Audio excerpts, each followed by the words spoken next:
San Antonio proper is their Atlan, you know, this is the home base for them. Herb Huerta, the president, came to San Antonio and started Mexikanemi. Says a Mexican mafia of today controls the city's street gangs. Those young gangsters do the dirty work of the mafia, and Morel says they'll do anything. Jerry Adrogo is accused of setting up a meeting with Julian Pesina on May 4th outside of the tattoo shop Pesina co-owned. They talked until two gunmen opened fire on Pesina. The Balcones Heights police officer was reportedly on a roster of Mexikanemi associates. It is a blood-in, blood-out organization. Seguin police say this is the result of a year-and-a-half investigation.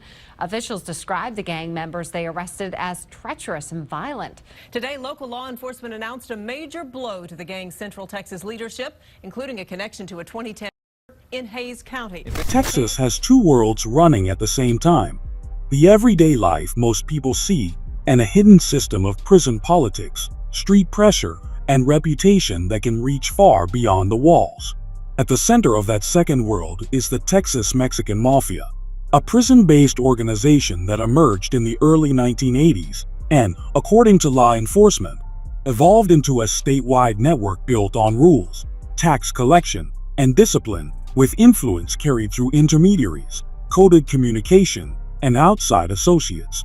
That backdrop is what ties these cases together, from Austin's federal drug conspiracy crackdown, to Seguin New Braunfels trafficking indictments, to San Antonio area deletions tied to internal conflicts, to South Padre's spring break case, and newer prosecutions that show how quickly a street incident can become a multi-agency, multi-year operation. This is a copy of the Texas Mexican Mafia's Constitution. It lays out the hierarchy of the gang from the president all the way down to associates. It lays out the rules and responsibilities that members are expected to follow, and it defines everything the gang is all about. Gabe Morales is an expert on prison gangs, including the Texas Mexican Mafia, also known as Mexikanemi or La M. San Antonio native Herb Huerta started the gang in the Texas prison system in the 1980s as a way to protect Mexican and Hispanic inmates. Doing a life sentence in a federal prison, Huerta still holds the title of president for life. He's basically locked down 23 hours a day, virtually away from any other human being, but he still is able to control the organization. Huerta created a belief system for the gang deeply rooted in Aztec culture, often reflected in the tattoos members proudly wear. The original estampa, symbol of the Texas Mexican Mafia, was the eagle and serpent on a cactus, which is the symbol that you see on the Mexican flag. You see variations of members with some with more tattoos than others. As members were released from prison, MA spread to the streets, earning money by charging a 10% tax on drug dealers, pimps, and any other profits from crime. Mexican Mafia, also known as Mexikanemi, is a prison-based gang that emerged inside the Texas prison system in the early 1980s and developed into a statewide organization with influence both inside facilities and on the street. Unlike California's Mexican Mafia, Texas authorities and researchers describe Mexikanemi as a separate Texas-based entity that grew out of prison dynamics and later expanded its reach through outside associates. Over time, Texas law enforcement has described the group as one of the state's most significant Tier 1 gang threats connected to drug trafficking, extortion-style tax collection, and enforcement through strict internal rules and discipline, and operating with a hierarchical culture that can extend beyond prison walls through communication networks and intermediaries. Texas DPS's 2015 Threat Assessment Materials list the Texas Mexican Mafia among the top-tier gangs in the state and give an estimate of about 4,700 members at the time.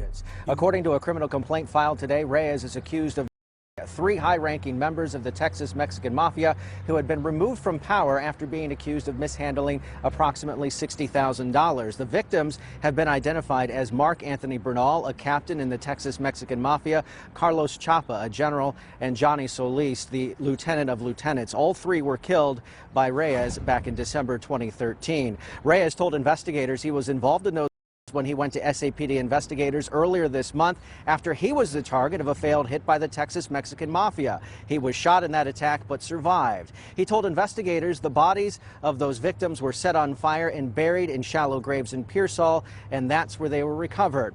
While there is nothing in the criminal complaint today, sources tell us Reyes also ordered the hit on Balcones Heights police officer Julian Pesina this past May. Pesina was believed to have had ties to the Texas Mexican Mafia and was under investigation. In late November 2014, the FBI arrested Ruben Menace Reyes in San Antonio after investigators said he confessed to the demise of 3 fellow members of the Texas Mexican Mafia and gave information that helped authorities recover human remains near Pearsall. The 3 victims named in the federal complaint were Mark Anthony Bernal, Carlos Chapa, and Johnny Solis, who authorities described as Texas Mexican Mafia officers. Reyes's initial federal court appearance followed quickly, and early reporting said he was charged federally with using and discharging a firearm in relation to a violent crime, a charge that carries 10 years to life depending on the statute used.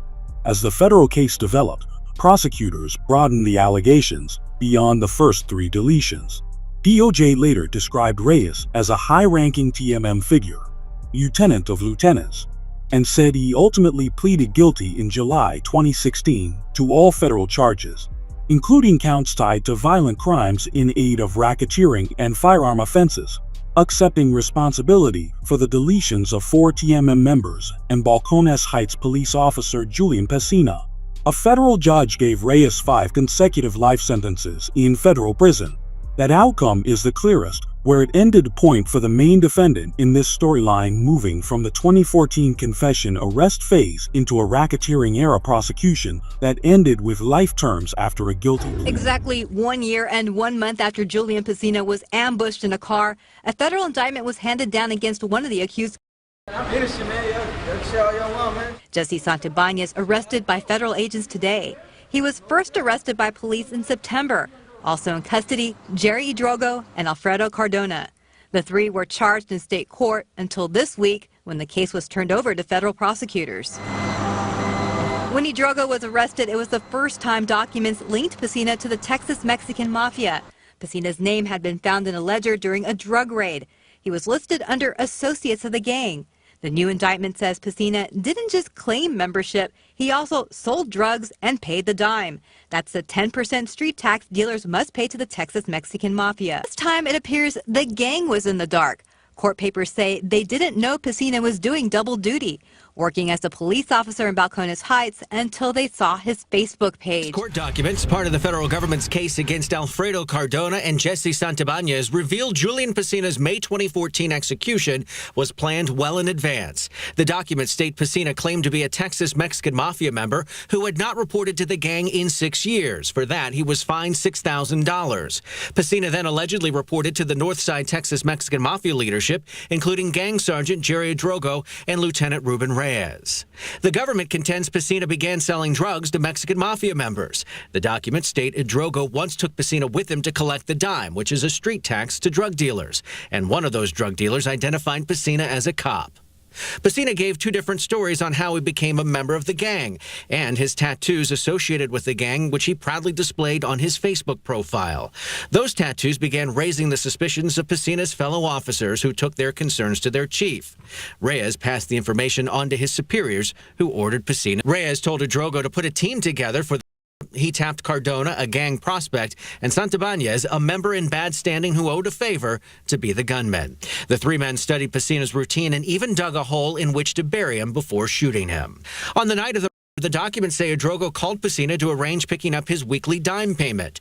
Drogo dropped off Cardona and Santibanez on the side of the building, and they ambushed Pesina, killing him with gunfire from a shotgun and a handgun. The crime caught on the store's surveillance camera and an undercover surveillance camera set up by the FBI, which was investigating Pesina. News: 2 members of the Texas Mexican Mafia are headed to federal prison for the rest of their lives for the murder of Balcones Heights police officer Julian Pesina. In May 2014, Balcones Heights police officer Julian Pesina was shot and met his demise outside a San Antonio tattoo shop he co-owned, in a case that investigators said was tied to Texas Mexican Mafia internal discipline. Prosecutors alleged Pesina had been claiming Texas Mexican Mafia ties and selling drugs to members, and that once the gang confirmed he was also a police officer, leadership treated him as a threat and put out an order to delete him. An example, authorities said, of how the group deals with internal conflicts and suspected disloyalty. Federal prosecutors announced that Jesse Santibanez, Alfredo Cardona, and Jerry Adrogo, described as Texas Mexican Mafia members' associates, were indicted in federal court in connection with Pesina's death, using racketeering-era tools to frame the demise as an enterprise-linked hit, not a random act. Reporting around the case also highlighted how investigators said the gang enforced rules through coded communication and strict discipline. Adrogo pleaded guilty and cooperated, and a federal judge sentenced him to 20 years in federal prison, plus 5 years of supervised release, for his role in the demise. Then, in November 2017, a jury convicted Santibanez and Cardona in the case, and DOJ later announced that on August 15, 2018, both were sentenced to life in federal prison for their roles in Pesina's 2014 demise. Thanks for joining us here on News Nation Rush Hour. I'm Nicole Burley. And right now in Texas, an intense manhunt underway for a dangerous escaped inmate. Investigators are still searching for this man, Gonzalo Lopez. He's serving 2 life sentences for a man with a pickaxe and trying to shoot a sheriff's deputy. Now, Lopez has been on the run since last Thursday after getting out of his handcuffs and taking control of a prison transport bus. Now, guards then shot out the tires, and that's when Lopez ran into a wooded area. Now, investigators intensely searching a more than 100-mile span of a nearby highway.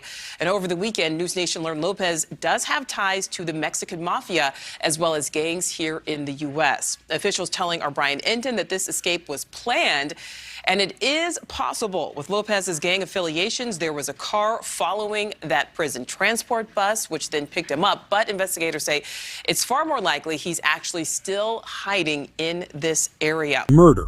Gonzalo Lopez became a statewide manhunt story in May-June 2022 after Texas officials said the convicted felon escaped from custody during a prison bus transport near Centerville, Leon County, on May 12, 2022, and warrants were issued for escape and aggravated assault against a public servant. Texas DPS described Lopez as affiliated with the Mexican Mafia and said he had ties to the Rio Grande Valley and San Antonio, which is why authorities circulated updated tattoo photos and offered rewards while multiple agencies searched for him. Before the escape, Lopez was already serving multiple life sentences. DPS states he was convicted in 2006 of capital deletion and aggravated kidnapping and sentenced to life in prison, and then received another life sentence in 2007 after a conviction for attempted capital deletion.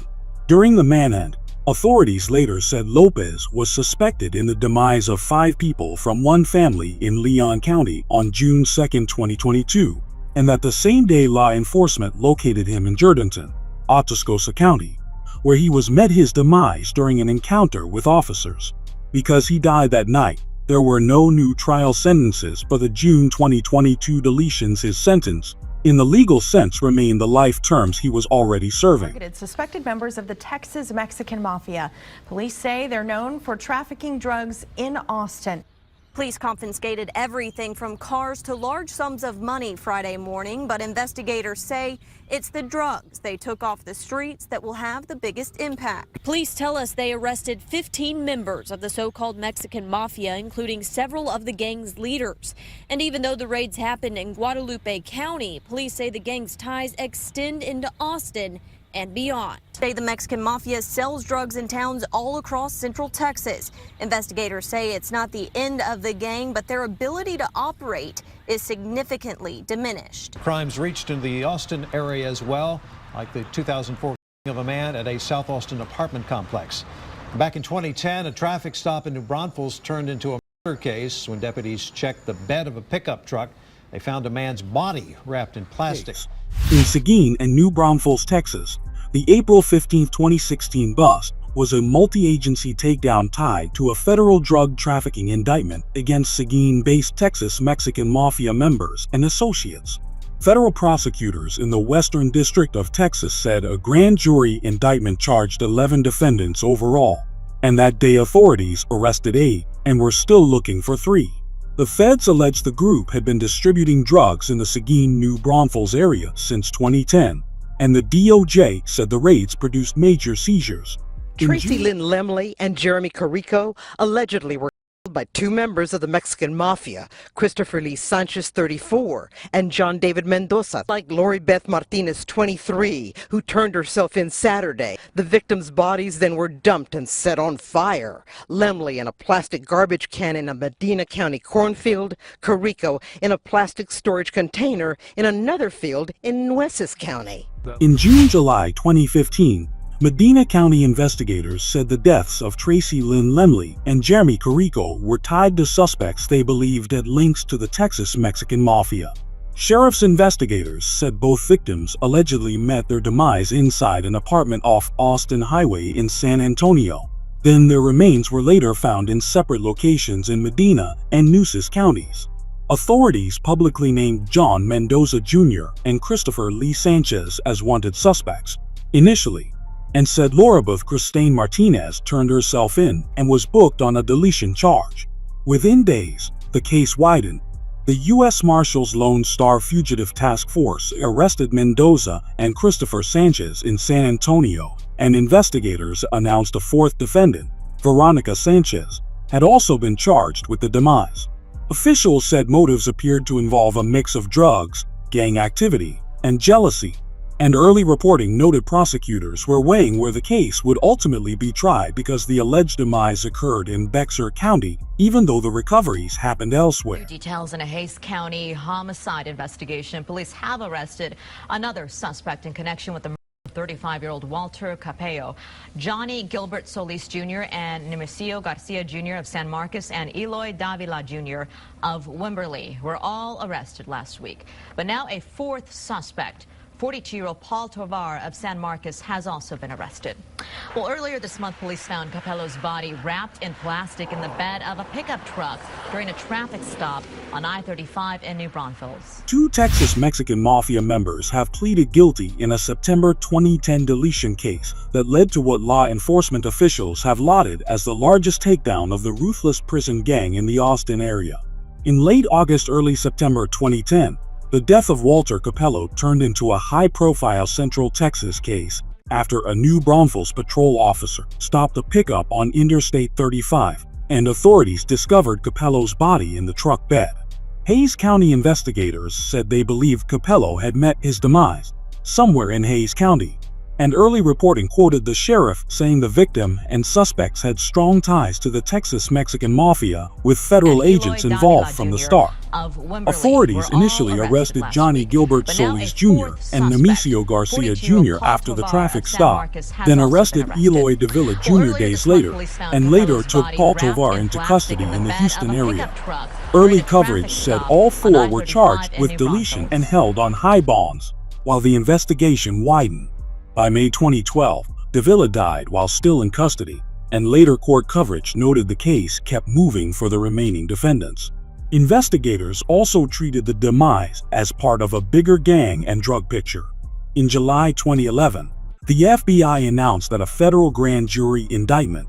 By the time Solis and Garcia were nearing trial in the Capello homicide, prosecutors said the case pivoted because co-defendant Paul Tovar agreed to cooperate and testify.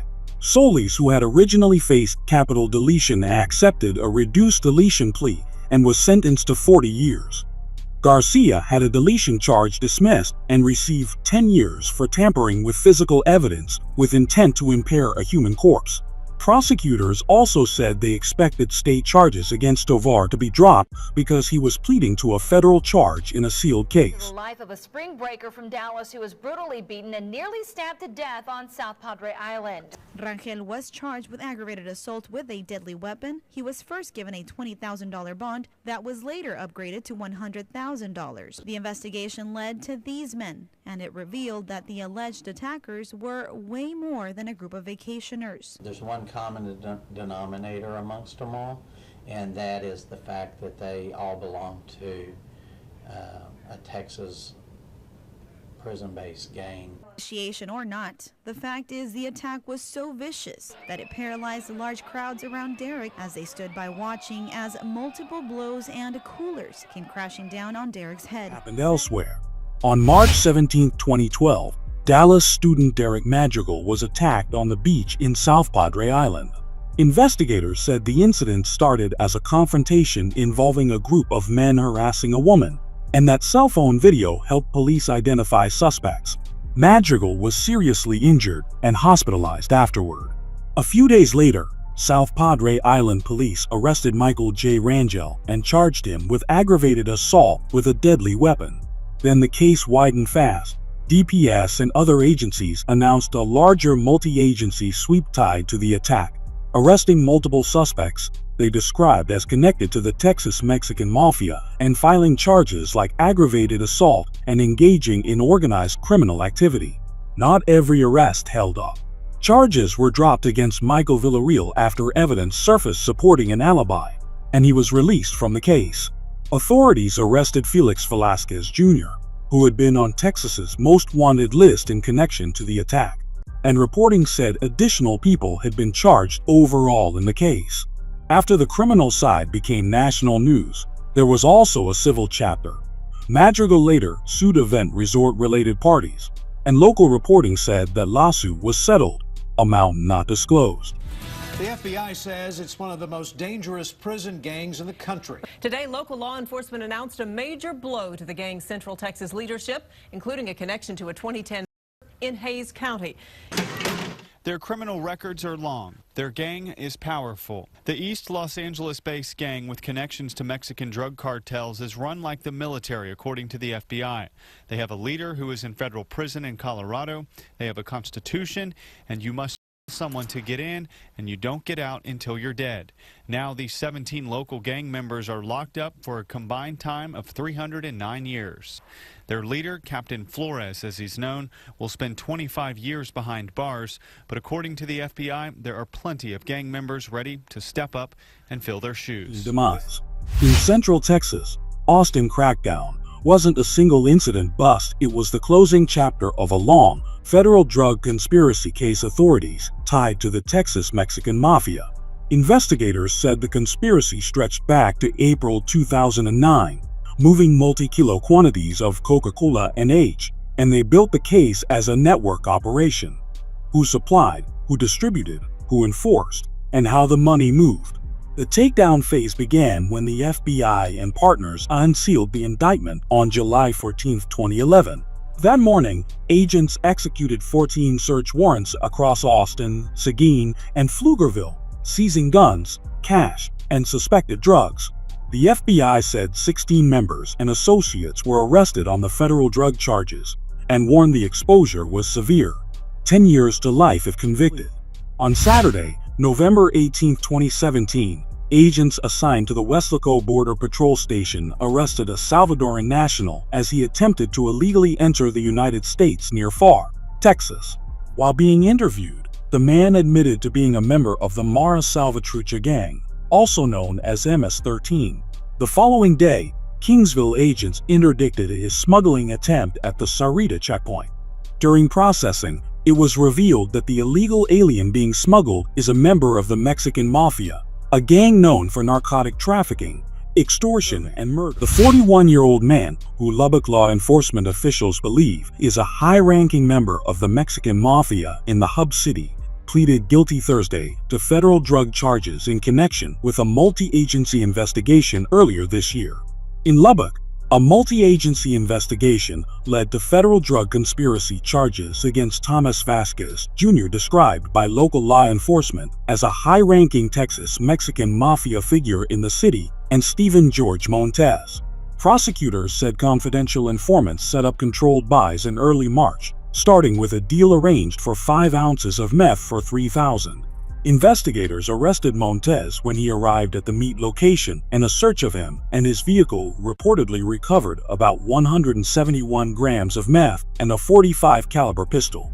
A second informant then identified Vasquez as Montez's supplier, and investigators described surveillance of Vasquez leaving his residence, visiting another location, returning and selling meth to the informant on March 7th, followed by another purchase the next day. Search warrants were later executed at the 2 homes mentioned in the story, with reporting saying investigators recovered additional meth and firearms-related evidence.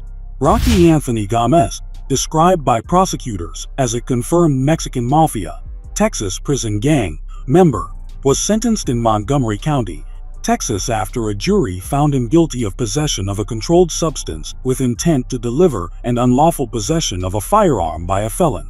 Judge Patty McGinnis sentenced Gomez on April 1, 2024 to 40 years in TDCJ on each charge, served concurrently, so the effective sentence is 40 years. Across all these headlines, the through line isn't just drugs or guns, it's control. Who's allowed to move product, who pays taxes, who carries messages, and how consequences get enforced when someone breaks the rules or is suspected of disloyalty. Some of these stories end in life sentences, others end in plea deals. Some collapse when evidence shifts, and some never get a clean public wrap-up for every defendant. But together they show the same hard reality. Takedowns don't just close a case, they open the longest chapter: court, cooperation, retaliation fears, and rebuilding community trust, while law enforcement and neighborhoods face the same question after every sweep. Did the network actually break? Or did it just reorganize?